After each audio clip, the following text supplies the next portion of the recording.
ही कैंप जेका असीं लॻाए रहिया आहियूं अर्थराइटिस फाउंडेशन पाकिस्तान ऐं डिपार्टमेंट ऑफ ऑर्थोपेडिक सर्जरी ऐं आउं तमामु घणो थोराईंदो आहियां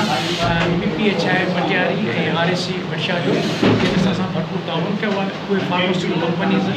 जेके उन्हनि दवाऊं ॾिनियूं आहिनि ऐं मरीज़नि खे असीं हफ़्ते 10 ॾींहं जो दवाऊं ॾेई रहिया आहियूं। अच्छा उन खां अलावा आउं मीडिया जो बि थोराईंदो आहियां जो तव्हांजे असांजे दावत ते आया आहियो हिन प्रोग्राम खे कवरेज करणु आहे ऐं उन सां गॾोगॾु असांजी मैसेज खे तव्हां अॻिते पुॼाईंदो। हीअ जेका कैंप असां हिते लॻाई आहे बेसिकली अक्टूबर जे महीने में 12 अक्टूबर ते वर्ल्ड अर्थराइटिस डे मल्हायो वेंदो आहे ऐं 3 अक्टूबर ते वर्ल्ड ऑस्टियोपोरोसिस डे मल्हायो वेंदो आहे। उन सिलसिले में असां हीअ कैंप लॻाई ऐं इहो असां सोचियो त छो न असीं हिन कैंप जी शुरूआति भटशा खां असां करियूं ऐं आईंदा वक़्तु हींअर कैंप जो असांखे ऑर्गेनाइज़ करियूं पिया। अॼु असां हिन कैंप में फोकस कयो आहे गोॾनि जे सूर खे। हींअर पूरे पाकिस्तान में कोई 2 करोड़ खां मथे मरीज़ आहिनि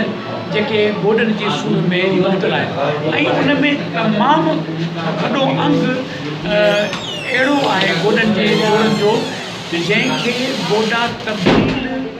करण जी ज़रूरत आहे ऐं इहो महांगो इलाजु आहे। जॾहिं बि असीं 2 गोॾा तब्दील करियूं था त घटि में घटि